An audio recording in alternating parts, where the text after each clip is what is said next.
안녕하십니까. 거꾸로 투자하는 쇼킹 부동산입니다. 정부가 보름 만에 특례 보금자리론 금리를 낮췄습니다. 금융시장이 빠르게 변하면서 생긴 조치인데요. 핵심 내용 저희가 간략하게 요약드리고요. 부동산 시장에 미치는 영향까지도 같이 요약드리겠습니다. 영상 시청 전에 구독으로 인생을 바꾸시기 바랍니다. 이번 집값 급락의 가장 큰 피해자는요, 가장 고점에 집을 매수한 영끌러 약 100만 명 정도 된다고 알려져 있죠. 자, 이들 대부분이 변동금리로 과도한 대출을 받은 것으로 알려져 있습니다. 자, 문제는 집값 하락은 둘째치고 금리 인상폭이 예상 못한 수준까지 뛰어넘다 보니까 이자 부담이 크게 껑충 뛰어 올라가 버린 거예요. 2%대에 빌린 차주들이 6, 7% 갱신금리로 적용되다 보니까 집값 하락해서 열받아 죽겠는데 대출금리까지 치솟다 보니까 마음대로 소비도 못하고 이중고를 겪고 있다는 거죠. 또한 높은 대출금리에 부동산 시장 수요가 전멸을 해버렸습니다. 서울 아파트 거래량이 500건대까지 떨어졌잖아요. IMF 외환위기 때도 이 정도 수준은 아니었어요. 진짜 완전히 거래 멸종 상황이었습니다. 그래서 정부가 영끌러도 살려주고 부동산 시장에 온기도 넣을 수 있는 정책 모기지 도입을 검토해야 된다는 목소리가 커지게 됐습니다. 그리고 2023년 경제정책 방향에서 정부가 대책을 발표했습니다. 기존의 세 가지 모기지 정책을 통합을 해서 하나의 특례 보금자리론을 한시적으로 1년 동안 시행하기로 한 거예요.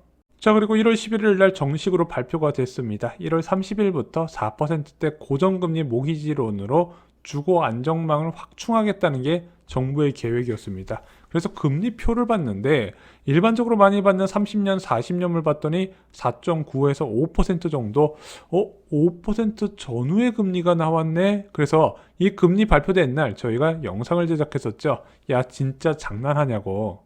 자, 아시다시피 15일간 금융시장이 정말로 많이 바뀌었습니다. 일단 1월 13일 날 기준금리가 올라갔어요. 자, 기준금리가 올라갔지만 예상 외로 예금금리와 대출금리는 빠르게 낮아지고 있죠. 채권시장이 금리 고점과 연내 금리 인하 가능성을 베팅하면서 계속해서 채권 가격이 높아지고 있고 금리는 낮아지고 있는 겁니다. 그래서 국채금리 2년물 이상부터는 다 기준금리 3.5%보다 낮은 수준을 유지되고 있어요. 그래서 1월 11일 날 트리플 A 등급 금융채 5년물 금리가 4.25%인데 26일 날 금리가 4.03%까지 낮아지겠습니다. 그래서 조만간 이러다가 5년물 금융채 금리가 3%대 되는 거 아니야? 이런 이야기까지 나오고 있는 거예요. 은행들의 대출 상품 금리도 변화가 감지돼요. 일단 5년물 금융채 금리가 빠르게 떨어졌고 장기적으로 금리가 낮아질 거란 선호도가 기대가 많이 커진 상황이잖아요. 그러면 은행들은 어떤 식으로 생각을 한다? 대출을 장기 고정금리 상품을 받으면 더 유리하겠구나 해서 KB국민은행 같은 경우는요, 금융채 5년물 금리를 4.16%까지 낮췄고요. 카카오뱅크는 4.18%, K뱅크는 4.08%까지 낮춘 겁니다. 자, 그러다 보니까 특례 보금자리론이 제시했던 5%라는 금리가 전혀 장점이 안 느껴지는 거예요. 금리 인상 시기에 5%라고 금리가 낮아질 거라는 기대가 큰 상황에서 5%는 다르게 다가온다는 거죠.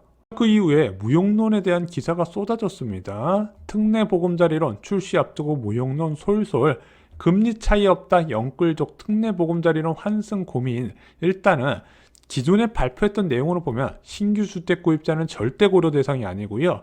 높은 갱신금리를 적용받는 차주들도 이 정도면 고민할 정도가 되는 거예요. 그냥 일반 5년 고정금리 상품으로 갈아타는 게 낫지 않을까? 이렇게 생각할 정도라니까요. 일단 장기적으로 보면은 우리 대한민국에서 저성장 저금리가 이어질 거는 누구나 다 알고 있는 거예요. 자, 그러면은 30년 동안 5% 고정금리 아무리 중도상환 수수료가 없다고 해도 조금 불편한데 차주들이 선호하지 않을 수 있다는 거죠. 결국 오늘 정부가 금리 인하를 발표했습니다. 서민 실수자 주거비용 부담 완화를 위해서 특례 보금자리론 금리를 0.5%포인트 인하한다. 그래서 6억 초과 주택에 적용되는 일반형 같은 경우는요, 30년물이 4.45%, 40년물이 4.5%가 적용되고요. 소득 1억 이하면서 주택가율 6억 이하에 적용되는 우대형은요, 30년물이 4.35%, 40년물이 4.4%가 적용됐습니다. 여기에 우대형 같은 경우는요, 우대금리를 받을 수 있는 항목시 최저 3.25에서 3.5%까지도 가능하다고 정책당국은 밝혔습니다. 자, 이 특례 보금자리론 다시 대상 요건 간략하게 말씀드리겠습니다. 먼저 주택 가격은 9억 이하여야 돼요. 그 다음에 소득 제한은 없습니다. 자금 용도는 주택 구입 용도로 사용하거나 기존 주택담보대출 상환 그리고 임차보증금 상환으로 모두 사용할 수 있고요. 주택수는 무주택자 또는 1주택자가 사용 가능합니다. KB 시세 우선으로 적용돼서 주택 가격을 보기 때문에 내가 주택을 샀을 때는 9억이 넘었지만 현재 KB 시세가 떨어져서 9억 이하면은 대상이 가능할 것으로 보이고요. 신규 입주 아파트의 잔금 대출은요, 분양가의 기준으로 적용이 된다고 합니다. 하지만 얘는 주택법상 주택이어야만 이제 적용 가능하고요. 그렇기 때문에 오피스텔은 불가하다고 합니다. 지원 내용은요, 대출 한도는 최대 5억 원, LTV는 최대 70%지만 생애 최초 주택 구입자는 80%까지만 가능합니다. DTI는 최대 60%인데 DSR 적용이 안 돼요. 그리고 만기는 10년부터 50년까지 사용이 가능합니다. 하지만 나이대별로 제한이 있어요. 특례보금자리로는 1월 30일부터 신청이 가능합니다. 신청 방법은요, 먼저 한국주택금융공사 홈페이지에 접속해서 인터넷 금융 서비스 선택 후 로그인 하신 다음에 보금자리론 선택 후 정보 제공 동의 및 신청 정보 입력하고 대출 가능 여부 확인 및 신청 정보 확인하고 신청을 하시면 된다고 합니다. 전화 문의나 문의글로도 이제 여러분들 궁금하신 것을 확인하실 수가 있습니다. 자, 특례보금자리론을 기다리는 분들은요, 아마 갱신금리에 힘들어하는 기존 차주, 지금 변동금리 적용받는 분들, 지금 갱신금리는 사정없이 올리고 있잖아요. 그나마 은행들이 신규 대출금리를 좀 낮추려고 하는데 갱신금리를 안 건들고 있어요. 이건 정부에서 한번 체크를 해야 되지 않나, 저는 이렇게 생각을 하고 있습니다. 또한 소득은 많은데 자본이 적은 무주택자 중에서 LTV 70%, 80% 바라고 주택 구입하시는 분들도 이 특례보금자리론을 좀 기다린다고 하시네요. 그리고 특례보금자리론은요, 매월 금리가 갱신돼요. 왜냐하면 국고채 5년물과 주택저자증권 금리 차등을 고려해서 한 달 주기로 조정이 되거든요. 이건 보금자리론도 일반적으로 한 달에 한 번씩 금리를 갱신했었습니다. 그래서 매월 금리가 바뀐다는 거고요. 만약에 내가 1월 달에 4.5%로 받았는데 12월 달에 특례보금자리론이 3.5%가 됐네. 이거 갈아탈 수 있나요? 못 갈아탄다고 하네요. 그리고 이 특례보금자리는 아시다시피 1년간 한시적으로 도입이 됩니다. 자, 그리고 특례보금자리론의 가장 큰 장점 아시죠? 중도상환 수수료가 없다는 겁니다. 일단 기존 대출에서 특례보금자리로 갈아탈 때 내는 중도상환 수수료가 없고요.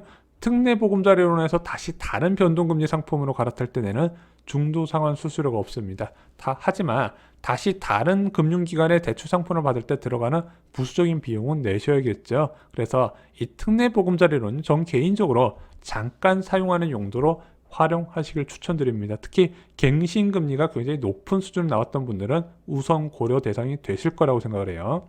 특례보금자리론 몇 가지 FAQ를 정리해드리겠습니다. 특례보금자리론 신청부터 실제 대출 실행까지 얼마나 소요가 되냐?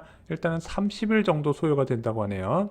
자, 주택가격 판단 기준은 아파트의 기준으로는 KB 시세가 우선적으로 적용되고요. 얘가 없으면 한국부동산원 시세, 얘가 없으면 주택 공시가격, 이것도 없으면 감정평가의 기준으로 간다고 합니다.